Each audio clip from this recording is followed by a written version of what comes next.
हरे कृष्णा। श्रीमद् भागवतम स्कंध 1 अध्याय 1 श्लोक नंबर 3।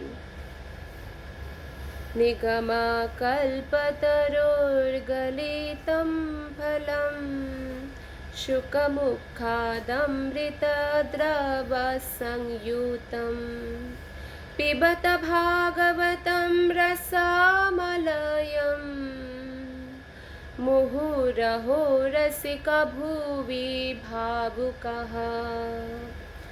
निगमकल्पतरोर्गलितं फलं शुकमुखादमृतद्रवसंयुतं पिबत भागवतं रसामलयम्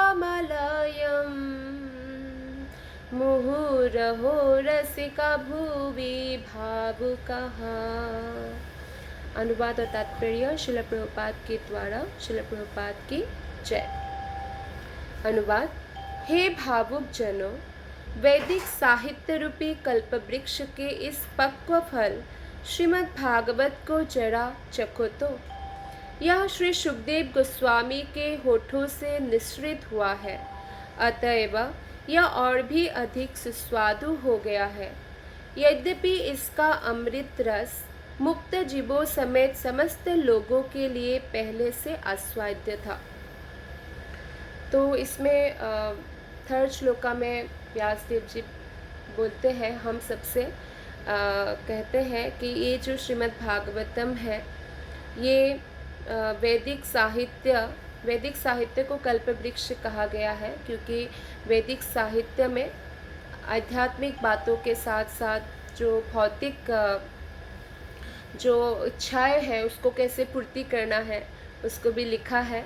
लेकिन उसमें से उस कल्पवृक्ष का जो है ये पका हुआ फल है, क्योंकि कोई भी भौतिकता में फंसते रहेंगे तो फिर वो भौतिक जगत में ही रह जाएगा। तो ये पका हुआ फल है, तो इसको थोड़ा चखो, क्योंकि ये बहुत स्वादिष्ट है।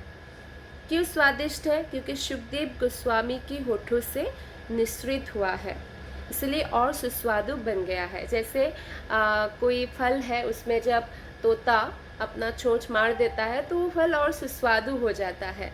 ठीक उसी प्रकार से शुक शब्द का जो संस्कृत में शुक का अर्थ होता है तोता, तो सुखदेव गोस्वामी के मुख से ये निःसृत हुआ है तो और अधिक सुस्वादु हो गया है।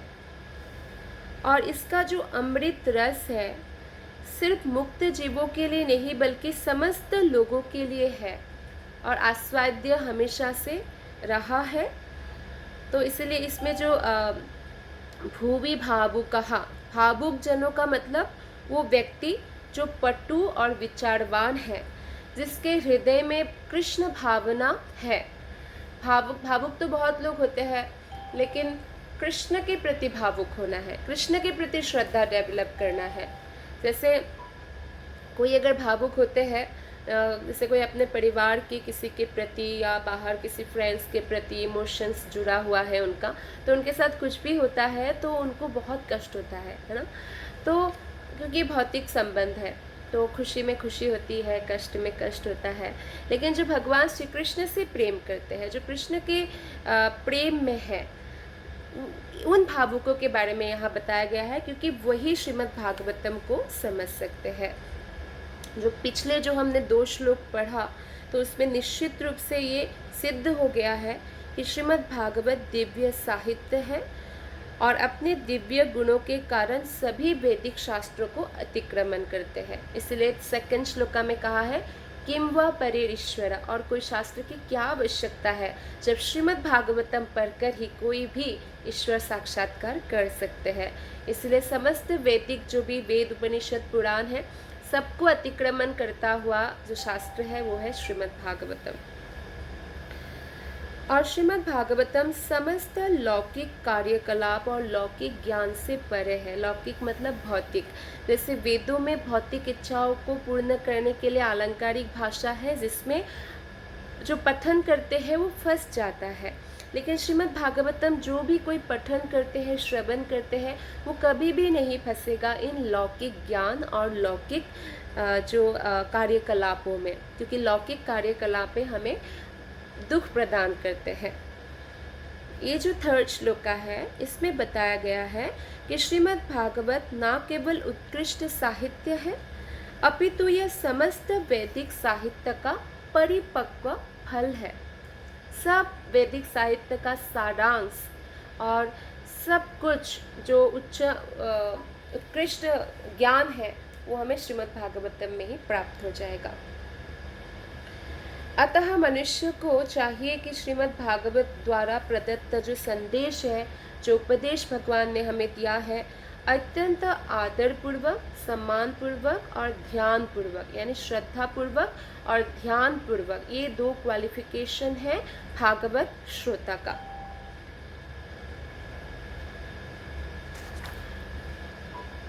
तो जो वेद है उसमें जितने भी वेद हैं, वेदों में सामाजिक, राजनीतिक, धार्मिक, आर्थिक, सैन्य, चिकित्सीय, रासायनिक, भौतिक, पराभौतिक विषयों से संबद्ध ज्ञान के नियामक तत्व तथा जीवन के लिए जो भी आवश्यक है सभी समावेश है, और इनसे भी बढ़कर इसमें आध्यात्मिक साक्षात्कार के लिए विशेष निर्देश है। तो नियमित ज्ञान में जीव को क्रमशः आध्यात्मिक स्तर तक ऊपर उठाया जाता है, और सर्वोच्च आध्यात्मिक अनुभूति तो यह जान लेना है कि भगवान श्री कृष्ण ही समस्त रसों का आगार है। इसलिए जो कोई भी भगवान के भक्ति करते हैं तो वो हमेशा ही आनंद के सागर में गोता लगाते हैं, क्योंकि आध्यात्मिक अगर जीवन कोई जीते हैं तो ऑटोमेटिकली उनका जो भौतिक जीवन है वो भी बहुत सुंदर हो जाता है। कहने का तात्पर्य है कि उसका मन कृष्ण में स्थित होने के कारण हर स्थिति में वो सुंदर जीवन व्यतीत करता है, जो कि एक भौतिक इच्छा रखने वाले या मुक्तिकामी, सिद्धिकामी लोगों के साथ ऐसा नहीं होता है। और इस जगत में जितने भी प्राणी उत्पन्न हैं, सबसे पहले जो उत्पन्न हुए हैं ब्रह्मा जी, वहाँ से लेकर जो शूद्र से क्षुद्र चींटी तक, सारे जीव ज्ञानेंद्रिय द्वारा कोई ना कोई रस प्राप्त करने के लिए इच्छुक है कि हमें रस मिल जाए, आनंद मिल जाए। इन इंद्रिय सुखों को तकनीकी भाषा में रस कहा जाता है। तो ये इंद्रिय सुख ढूंढता रहता है जीवात्माएं। रस कई प्रकार के होते हैं। शास्त्रों में 12 प्रकार के रसों का नाम बताया गया है। रौद्र रस, रौद्र रस मतलब क्रोध। अद्भुत रस मीन्स आश्चर्य। श्रृंगार रस मतलब दाम्पत्य प्रेम। हास्य रस मतलब प्रहसन। वीर रस मतलब शौर्य। दया रस मतलब करुणा। दास्य रस मतलब दास्ता। सख्य रस मतलब मैत्री भाव। भयानक रस मतलब भय से जो उत्पन्न होता है। विभत्स रस यानी आघात। शांत रस यानी उदासीनता। वात्सल्य रस यानी माता पिता का स्नेह। इन समस्त रसों का जो सार है वो है प्रेम यानी प्यार। मूलतः प्रेम के ऐसे लक्षण उपासना, सेवा, मैत्री, वात्सल्य तथा दाम्पत्य जीवन में प्रकट होते हैं। जब ये 5 अनुपस्थित होता है तो कौन सा रस उत्पन्न होता है? क्रोध, आश्चर्य, हास्य, वीर, भय, विभत्स आदि। जैसे श्रील प्रभुपाद ने यहाँ उदाहरण दिया है, यदि कोई पुरुष किसी स्त्री से प्रेम करता है तो ये रस हुआ श्रृंगार रस। किंतु यदि प्रेम में कोई बाधा पहुँचती है तो ये रस किस में बदल जाएगा? आश्चर्य में, क्रोध में, आघात में, भय में। भय तक उत्पन्न हो जाता है। कभी कभी 2 व्यक्तियों के जो प्रेम है वो अंत में नृशंस हत्या में हो जाता है। मतलब मर्डर भी कर देते हैं लोग, जब नहीं प्राप्त कर पाते हैं अपना जो प्रेमिका है तो फिर वो लोग हत्या भी कर देते हैं कई बार। ऐसा आप न्यूज़ में अक्सर सुनते होंगे कि अपने जैसे मान लीजिए किसी ने किसी की बेटी को मतलब भगा कर ले गए, तो हो सकता है कई बार ऐसा भी सुनने में आता है न्यूज़ में घर वालों ने ही मार दिया दोनों को, जबकि प्रेम का वहाँ पे था। या प्रेमिक ने किसी को मार के प्रेमिका को ले गए, या ऐसा होता है कि प्रेमिका ने मना कर दिया किसी कारणवश, घर के कारण, तो आप मेरा नहीं तो किसी का नहीं करके उसी को मार दिए, तो कुछ भी हो सकता है, तो ऐसा भी होता है। तो ये जो रसों का प्रदर्शन है तो समान कैटेगरी में होता है, जैसे पशु का पशु में, मनुष्य का मनुष्य में। तो इस प्रकार ये रस का आदान प्रदान एक जैसी योनियों में होता है। किंतु जहाँ तक आत्माओं का प्रश्न है, क्योंकि हम तो शरीर नहीं है, हम आत्मा है, तो गुणात्मक रूप से परमेश्वर कृष्ण और हम एक ही है। इसलिए भगवान कृष्ण के साथ हमारा प्रेम का आदान प्रदान संभव है, क्योंकि हम आध्यात्मिक हैं और भगवान का अंश है। ये आध्यात्मिक आदान प्रदान या रस आध्यात्मिक जगत में जीवों तथा परमेश्वर के बीच पूरी तरह पाया जाता है। तो कई भगवान को अपना प्रेमी मानते हैं, पति मानते हैं, बेटा मानते हैं, कोई लोग अपना मित्र या भ्राता मानते हैं। तो इस प्रकार भगवान के साथ भी रस का भक्त आदान प्रदान करते हैं, और भगवान भी जो जैसे भगवान को मानते हैं उसी के अनुसार उनके साथ प्रेम का आदान प्रदान करते हैं। तो इसलिए जो गोपियों के साथ भगवान ने लीलाएं की, वो गोपियों की ही इच्छा थी, क्योंकि वो प्रेमी रूप में कृष्ण को पूजते थे। तो इसलिए जबकि भगवान का उम्र उस समय वस्त्रहरण के समय भी बहुत कम उम्र था, 7 साल, या गोवर्धन लीला में भी, या गोपियों के साथ जो रास किया उनका उम्र बहुत कम था, लेकिन भगवान जो है वो हमेशा यूथफुल है, भले ही वो बाल्य लीला भी दिखा रहे हैं। तो जैसे राम के समय जब राम जी चित्रकूट जाते हैं, जो बहुत सारे ऋषियों ने राम के रूप देखकर आकर्षित हो गए और उन्होंने उनके साथ श्रृंगार रस का आनंद लेना चाहा, जैसे एक दंपति में होता है। तो भगवान ने कहा कि इस बार तो मैं एक पत्नी व्रता हूँ, लेकिन जब कृष्ण रूप में अवतरण होगा तब मैं आप सबकी इच्छाओं को पूर्ति करूँगा। तो फिर वो लोग रास नृत्य में सिद्ध गोपी के रूप में प्रकट होते हैं, सारे तपस्वी लोग। तो जब जीव परमेश्वर की संगति करता है और उनके साथ स्वाभाविक रस का आदान प्रदान करता है, तो वो सचमुच सुखी हो जाता है। हर एक व्यक्ति प्रेम ढूंढ रहा है कि कोई मुझे सच्चा साथी मिल जाए, सच्चा प्रेम करने वाला मिल जाए, जो मुझे बहुत प्रेम करे और कोई छलावा ना हो उसमें। तो यानी ट्रू लव ढूंढ रहे हैं, लेकिन हर एक व्यक्ति दूसरे व्यक्ति में ये ढूंढ रहे हैं, इसलिए वो प्रेम पूर्णता जो है उस प्रेम का वो उनको प्राप्त नहीं होता, और कुछ ना कुछ उसमें कमियां रह जाती है। हर आत्मा को ये प्रेम भगवान से प्राप्त हो सकता है, और जब भगवान श्री कृष्ण से हर एक आत्मा प्रेम करने लगते हैं, तो फिर उनका प्रेम की पूर्णता प्राप्त होता है, यानी उनको ट्रू लव मिल जाता है। और जब कृष्ण से प्रेम होता है तो कृष्ण की समस्त भक्तगणों को वो सर आँखों पर बिठाते हैं, तो भक्तगणों से प्रेम हो ही जाता है। यानी ये भी है कि भक्तों की सेवा करके कृष्ण का प्रेम प्राप्त किया जा सकता है। तो जो व्यक्ति साधु संग करते हैं, प्रामाणिक गुरु का आश्रय लेते हैं, प्रामाणिक गुरु से दीक्षा प्राप्त करते हैं, तो वो व्यक्ति को कृष्ण का प्रेम प्राप्त होता है, क्योंकि वो प्रयासरत रहते हैं कृष्ण की प्रसन्नता के लिए, कोई भी भौतिक बेनिफिट्स या प्रॉफिट के लिए नहीं। तो इस प्रकार से भगवान गोपियों को कहते हैं जैसे कि मैं तो आपके ऋणी हूँ और हमेशा ऋणी रहूँगा, क्योंकि गोपियाँ कृष्ण के प्रेम के अलावा और कोई भी भौतिक इच्छाएं नहीं रखती, उनको किसी चीज़ की कोई परवाह नहीं है, बस कृष्ण की प्रसन्नता। जैसे एक बार कृष्ण ने ऐसे लीला किया द्वारका में कि मुझे बहुत सर दर्द है। नारद मुनि पहुँचे तो बोला मुझे बहुत सर दर्द है। भला भगवान को भी कभी सर दर्द होगा? भगवान ने ये लीला किया।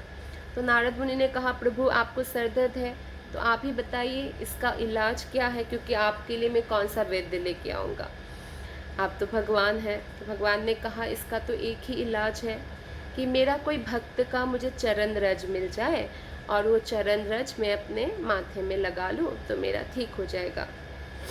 तो नारद मुनि भी भक्त ही है, नारद मुनि चाहते तो तुरंत अपना दे सकते थे चरण रस, लेकिन नारद मुनि भगवान श्री कृष्ण की हर प्रोजेक्ट को समझते हैं, भगवान की लीलाओं को समझते हैं, और भगवान की लीलाओं को एग्जीक्यूट करने में नारद मुनि का बहुत बड़ा हाथ होता है। अगर श्रीमद् भागवतम में हीरो भगवान श्री कृष्ण है तो नारद मुनि साइड हीरो है। हर कैंटो में नारद मुनि का उल्लेख मिलता है। तो नारद मुनि ने समस्त रानियों के पास गए, 16,108। तो रानियों ने कहा वो तो परमेश्वर है और हमारे ऊपर से पति है, हम अगर दासियाँ उनको हमारे चरण का धूल देंगे, हम कौन से नरक में जाएंगे, कोई नरक में भी हमें जगह नहीं देगा। तो नारद मुनि ने फिर और भी ट्राई किया, लेकिन कोई भी रेडी नहीं है कि भगवान को हम कैसे अपना चरण धूलि दे दे। तो अंत में वो ब्रज में जाते हैं और ब्रज की गोपिकाओं को ये बात कहते हैं। तो गोपिकाएं कहती है कि अच्छा, हमारे प्राण प्रियतम का सर दर्द है, वो इतना तड़प रहे हैं, जितना चाहिए उतना चरण धूलि ले जाओ नारद जी, ज़्यादा लेके जाओ आप, ताकि आपको बार बार आना ना पड़े, अगली बार उनको सर दर्द हो तो तुरंत चरण धूलि हमारा लगा ले। तो नारद ने प्रश्न किया कि आपको डर नहीं लगता, आप भगवान को अपना चरण धूलि दे रही है, आपको नरक में जाना पड़ेगा। तो गोपिकाएं कहती है कि हमारे प्रियतम का सुख हमारे लिए सर्वोपरि है, उनका सर दर्द दूर करने के लिए अगर चरण धूलि देने से हमें नरक में हमेशा के लिए भी रहना पड़े तो हम हमेशा के लिए रहेंगे, हम हंसी खुशी रह लेंगे हमारे प्रियतम के लिए। तो ऐसा प्रेम करती है गोपियाँ, ऐसा प्रेम करना है हमें, तब जाकर जो है प्रेम की पूर्णता प्राप्त होंगी, तब जाकर ऐसे अनकंडीशनल लव से ही हमें कृष्ण का लव मिलता है, कृष्ण का प्रेम मिलता है, और ये है ट्रू लव। अदरवाइज बाकी सब प्रेम में काम सन्निहित होता है, इच्छाएं सन्निहित होते हैं। जैसे कोई बच्चा पैदा करता है तो अपने आनंद के लिए, बच्चा उनका बुढ़ापे में देखभाल नहीं करते हैं तो वो बहुत दुखी हो जाते हैं, ये नहीं सोचते कि ठीक है हम जैसे भी हैं लेकिन हमारे बच्चे खुश रहें, क्योंकि उसमें कामना है कि हमारे बुढ़ापे की लाठी बनो, हमारा देखभाल करो। और इसीलिए बहुत सारे ऐसे आपने न्यूज़ भी सुना होगा कि माता पिता ने ऐसा बुढ़ापे में नहीं देखा, बच्चों ने तो लेटर लिखकर खुद ही विष खा लिया। हालांकि ये अच्छा संस्कार नहीं है कि बच्चे माता पिता का ध्यान नहीं रखें, लेकिन जब हम कृष्ण भक्ति करते हैं तो हम किसी से कोई भी कामना नहीं रखते हैं, ना कोई पुत्र पुत्री से, ना कोई दूसरे लोगों से। हमारी एकमात्र जो लक्ष्य है कृष्ण की सेवा है, और किसी भी सिचुएशन में हम कृष्ण के ऊपर डिपेंडेंट रहना सीखते हैं, क्योंकि अगर हम कामना दूसरे व्यक्ति से रखते हैं तो उससे क्या हो जाता है, वो अनकंडीशनल लव नहीं होता है, वो एक्चुअली लस्ट होता है, क्योंकि हमारी कामना जुड़ी हुई है। तो इसलिए क्या होता है, दुख मिलना तो 100% तय है। तो इस प्रकार से, लेकिन कलयुग में ऐसा कहा गया है आचार्यों द्वारा कि सिर्फ माता का ही जो प्रेम है वो निस्वार्थ है। तो इसीलिए हमें निस्वार्थ प्रेम करना चाहिए, और जब हम काम ना करके व्यक्तियों से भी प्रेम करेंगे तो उसका आस्वादन ही अलग होगा। तो इस प्रकार हमें भगवान श्री कृष्ण पर पूर्ण विश्वास होना चाहिए कि अवश्य रक्षिबे कृष्णा। तो इस प्रकार एक जीव सचमुच सुखी जीवन व्यतीत कर सकता है। तो हमारा जो मूल स्वरूप है वो क्या है कि हम आत्मा है, कृष्ण का दास है। तो ये हमारा मूल स्वरूप है। इसको समझने पर समस्त दुखों से हम मुक्त हो सकते हैं। विद्वान लोग वास्तविक रस उसके आध्यात्मिक रूप में आस्वादन करना चाहते हैं, जो बुद्धिमान व्यक्ति है।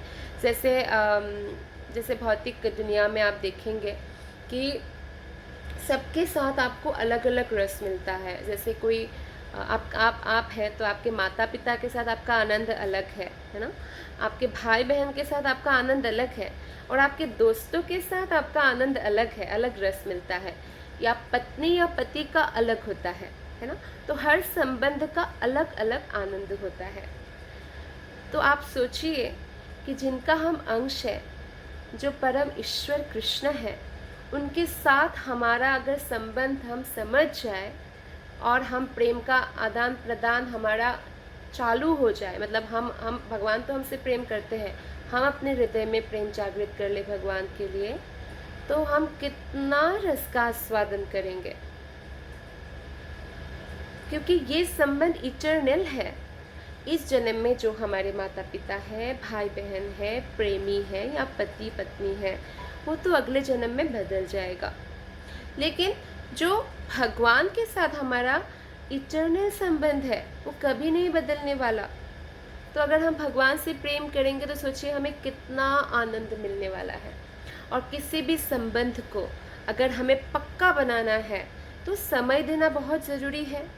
जैसे आजकल मॉडर्न एज है, तो माता भी वर्किंग है, पिता भी वर्किंग है, और कंपनीज़ में 16-16 घंटा तक काम करना पड़ता है। तो अगर उनके बच्चे होते हैं तो उनके लिए आया रखना पड़ता है, तो बच्चों का जो अटैचमेंट है बचपन से माता पिता से कम हो जाता है, क्योंकि समय नहीं दिया जाता है, तो इसीलिए कम हो जाता है।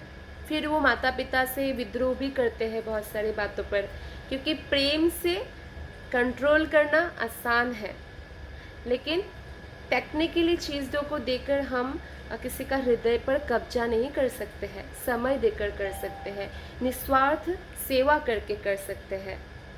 तो ये है एक बात।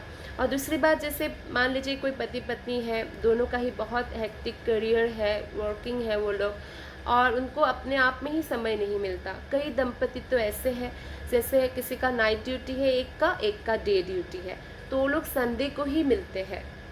तो इसमें संबंध को समय नहीं दिया गया तो बहुत सारी मिसअंडरस्टैंडिंग स्टार्ट हो जाएगा। बहुत ज़्यादा आजकल डिवोर्स का रेट बढ़ गया है। तो आप देखिए कि किस प्रकार से जो है अशांतियाँ फैल रही है संबंधों को समय नहीं देने के लिए। खैर जो भी हो, वो तो आधुनिक जगत है, तो जिसको जैसे जीना है वो स्वतंत्र है। लेकिन कहने का तात्पर्य यह है कि किसी भी रिश्ते को, भले ही आपका एक दोस्त भी है या 10 दोस्त है, उसमें से जिस दोस्त को आप समय ज़्यादा देंगे उनके साथ ज़्यादा आंतरिकता आपका बढ़ेगा, या अनकंडीशनल लव जिसके साथ आप करेंगे। क्योंकि हमारे भी कोई दोस्त है, अगर हमें मतलब के लिए वो प्रेम करें तो हमें अच्छा नहीं लगेगा ना। लेकिन अगर उनका हमेशा जब भी हम उनको फ़ोन करें, वो हमें सहायता करे, या जब भी ज़रूरत हो या ज़रूरत ना हो, सुख में दुख में हमेशा साथ खड़े रहे, तो अनकंडीशनली हमें अगर वो प्रेम करेगा तो हमें अच्छा लगेगा। ठीक उसी प्रकार भगवान कृष्ण से हमें अनकंडीशनल प्रेम करना चाहिए, मतलब के लिए नहीं। तब जाके उस रस का आस्वादन होगा। इसे कहते हैं प्रेम, जो निस्वार्थ सेवा के रूप में आता है। और जब हम भगवान के लिए समय निकालेंगे तभी तो संबंध स्ट्रांग होगा कृष्ण के साथ। इसीलिए जो बुद्धिमान व्यक्ति है, भावुकाहा, जो विचारवान और पटु व्यक्ति है, वो भगवान के साथ संबंध को पक्का करने के लिए समय निकालते हैं। आपने देखा कि कितने ही सारे, जैसे इस्कॉन टेम्पल में आप देखते हैं कि बहुत सारे जो IITian है, IIM जो बहुत टॉप मोस्ट इंस्टीट्यूट से है, या कोई CA है, कोई डॉक्टरी ने पढ़ा है, किसी ने कुछ, तो बहुत सारे लोग जो है फुल टाइम बाद में ज्वाइन करते हैं, कोई गृहस्थ के रूप में, या कोई ब्रह्मचारी के रूप में, या कोई सन्यासी के रूप में। तो क्यों ज्वाइन करते हैं? क्योंकि वो इस बात को समझ गए हैं कि मनुष्य योनि हमें कृष्ण को समझने के लिए, भगवान के साथ अपने संबंध को स्ट्रॉन्ग करने के लिए, कृष्ण से प्रेम करने के लिए मिला है। बाकी तो बहुत सेकेंडरी चीज़ है। इसलिए वो लोग कभी भी या कोई भी भक्त, भले ही वो गृहस्थी में हो या नौकरी में हो, जो ये बात समझ गए हैं, वो 24 घंटा कैसे मन को कृष्ण में स्थित रखना है। अगर वो जॉब भी कर रहे परिवार का भरण पोषण के लिए, तो कृष्ण के प्रति समर्पित होकर करते हैं। और कोई भी कार्य करते हैं, जैसे एक स्त्री है तो उसको घर का बहुत सारे कर्तव्य होता है, समय ही नहीं मिलता। घर के साफ सफाई से लेकर 2-3 बार कुकिंग करने से लेकर, बच्चों को संभालने से लेकर, पति का ध्यान रखने से लेकर, तो उसको बिल्कुल समय नहीं मिलता है। लेकिन उसमें से भी वो कैसे कृष्ण कॉन्शियस रहना है, उस बुद्धि का विकसित करती है। यानी जैसे वो भगवान कृष्ण का आराधना करती है, भगवान का अभिषेकम करती है, किस भाव से करती है वो डिपेंड करता है, कि आरती करती है, 16 माला का जप करती है, जब वो जैसे कुकिंग कर रही है तो लेक्चर सुन सकती है, वो लेक्चर सुनती है, कृष्ण के बारे में श्रवण करती है। तो इस प्रकार से कोई भी बुद्धिमान व्यक्ति, भले ही वो किसी भी कंडीशन में हो, ज़रूरी नहीं है कि आपको एकदम सन्यासी ही बनना पड़ेगा, ऑरेंज ड्रेस में ही आना पड़ेगा, लेकिन कोई किसी भी स्थिति में भक्ति कर सकते हैं। भक्ति बिल्कुल इंडिपेंडेंट है, किसी भी सिचुएशन के ऊपर डिपेंडेंट नहीं है। तो कृष्ण के साथ हमारा संबंध को हमें समझना है। इस संबंध को स्ट्रॉन्ग करने के लिए हमें प्रोसेस को फॉलो करना है, कृष्ण की सेवा करना। सबसे उत्कृष्ट सेवा है संकीर्तन यज्ञ, हरि नाम जप, तो जप करना है हरे कृष्ण महामंत्र का, और इस प्रकार हम कृष्ण प्रेम प्राप्त कर सकते हैं। कुछ लोग अध्यात्मवादी तो होते हैं, स्पिरिचुअल, लेकिन अल्पज्ञ होते हैं, कम जानकारी होती है उनको। तो विभिन्न रसों को जाने बिना वो भगवान श्री कृष्ण के जो निराकार स्वरूप ब्रह्म ज्योति है उसमें तादाद में होना चाहते हैं, एकाकार होना चाहते हैं। तो ये जो दिव्य साहित्य है श्रीमद् भागवतम, इसका विनीत भाव से श्रवण करने पर हमें मनवांछित आनंद पूर्णतया हम प्राप्त कर सकते हैं। किंतु इस पे हमें सतर्कता बरतनी होगी कि हम किसी से भी भागवतम ना सुने जो भागवतम को एज ए व्यापार अपने जीविका के लिए उपयोग कर रहे हैं, लेकिन भागवतम के कोई भी आदेशों को वो मानते नहीं है, यानी शुद्ध भक्त नहीं है। ऐसे व्यक्ति से ना सुने। जो प्रामाणिक गुरु से दीक्षित व्यक्ति है, प्रामाणिक परंपरा में है, वो उनसे सुनना चाहिए। और श्रीमद् भागवतम को यथा रूप में ग्रहण करना चाहिए। इसे वैकुंठ लोक से कौन लेके आए हैं? नारद मुनि। और बाद में उन्होंने वैकुंठ लोक से भागवतम को लाकर किसको प्रदान किया? श्रील व्यासदेव जी को, जो उनके शिष्य है। और श्रील व्यासदेव जी ने ये संदेश अपने पुत्र शुकदेव गोस्वामी को प्रदान किया। फिर शुकदेव गोस्वामी ने ये संदेश महाराज परीक्षित को मृत्यु के केवल 7 दिन पूर्व प्रदान किया। मतलब 7 दिन ही बचा था, तो उन 7 दिनों में प्रदान किया। तो श्री शुकदेव गोस्वामी जो व्यासदेव के पुत्र हैं, वो जन्म से ही मुक्त जीव थे। जन्म से कोई मुक्त जीव बहुत मुश्किल है, लेकिन वो तो माता के गर्भ से ही मुक्त थे। और जन्म के बाद उनको किसी भी प्रकार की आध्यात्मिक शिक्षा ग्रहण करने की आवश्यकता नहीं पड़ी। जन्म के समय कोई भी व्यक्ति ना लौकिक दृष्टि से ना आध्यात्मिक दृष्टि से कोई योग्य होता है। जन्म का समय जो कोई भी बच्चा, कहाँ इतना कुछ उसको पता होता है, कुछ भी पता नहीं होता है। लेकिन शुकदेव गोस्वामी स्पेशल है। पूर्णतया मुक्त जीव होने के कारण श्री शुकदेव गोस्वामी को आध्यात्मिक साक्षात्कार के लिए किसी भी प्रकार की जो विकास विधि का पालन नहीं करना पड़ा। वो तीनों गुणों से परे पूर्णतया मुक्त पद पर स्थित थे, और वे उन भगवान के इस दिव्य रस के प्रति आकर्षित हो गए। और परमेश्वर की लीलाओं को उन्होंने परीक्षित महाराज के समेत बहुत सारे ऋषियों को भी सुनाया। जो परमेश्वर कृष्ण की लीलाएं हैं, वे जो मुक्त जीव है उनको बहुत आकर्षक लगती है बद्ध जीवों की तुलना में, क्योंकि बद्ध जीवों के जो सांसारिक लोग हैं उनका मन संसार में है, अभी उनके अंदर बहुत भौतिक इच्छाएं होती है, इसलिए वो पूर्ण आस्वादन नहीं कर पाते, इसलिए आकर्षणीय नहीं लगते हैं। कई लोगों को तो बोरिंग भी लगते हैं जो नास्तिक है। लेकिन जो सांसारिक नहीं है, मुक्त है, वो उनको बहुत आकर्षक लगते हैं। तो इसलिए गोपियाँ गाती है ना गोपी गीत में, तव कथामृतम ताप्त जीवनम कविभिरीदितं कल्मषापहम। हे कृष्ण तव कथामृतम, तेरे कथा हे कृष्ण अमृत है। किनके लिए? तप्त जीवनम, जो तपित है, जिसको इस भौतिक संसार का जो है कष्ट मालूम है ना, मुक्त जीव को मालूम है। जो मुक्त जीव नहीं है वो सोचते ही भौतिक जगत ही सब कुछ है, इसलिए वो भौतिक चीज़ में पड़े रहते हैं। तो श्रीमद् भागवत में भगवान की दिव्य लीलाओं का वर्णन है, और श्री शुकदेव गोस्वामी ने बहुत ही क्रमबद्ध रूप से इसका वर्णन किया है। और इस प्रकार जो इसका विषय वस्तु है सभी वर्ग के मनुष्य को भाने वाली है, चाहे वे मुक्तिकामी हो या परम ब्रह्म के साथ तादात्म्य की इच्छा रखने वाले हों। भले ही वो कोई भी प्रकार की मुक्ति चाहे, सायुज्य मुक्ति चाहे या जो सारूप्य, सारस्ती, सामीप्य, सालोक्य, जो और 4 प्रकार की वैष्णव मुक्ति है वो चाहे कोई भी प्रकार के व्यक्ति हो, अगर वो भागवतम का श्रवण करते हैं तो उनको बहुत आस्वादन मिलता है।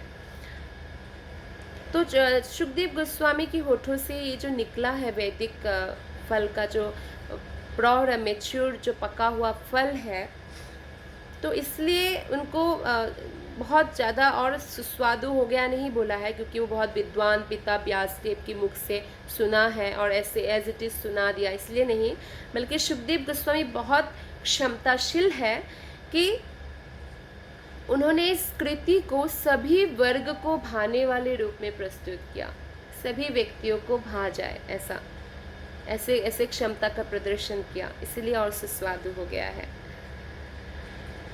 जो भी निष्ठावान श्रोता विनीत भाव से इस भागवतमृत को सुनते हैं वो दिव्य रस का आस्वादन करता है, जो भौतिक रसों से बहुत अलग है, हाईएस्ट टेस्ट है।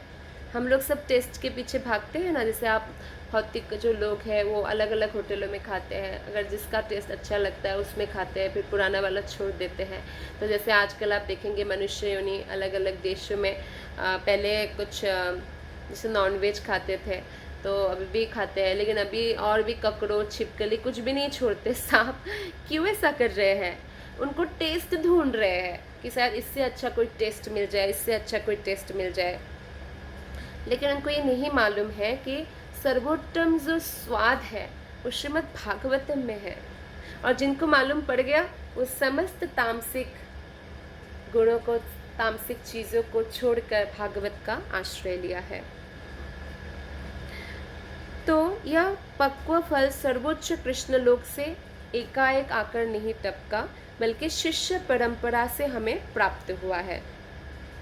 शिष्य परंपरा की श्रृंखला से होता हुआ सावधानी पूर्वक बिना किसी परिवर्तन और अवरोध से ये कृष्ण लोक से भागवतम नीचे आया है।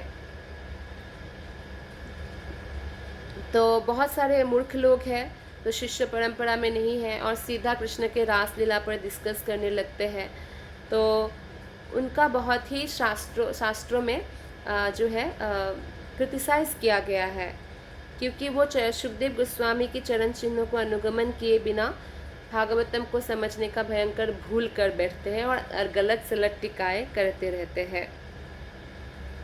इसलिए मनुष्य को चाहिए कि शुकदेव गोस्वामी जैसे महापुरुषों को ध्यान में रखकर श्रीमद् भागवत की स्थिति को जाने और श्रद्धापूर्वक इसको शिष्य परंपरा से ग्रहण करे।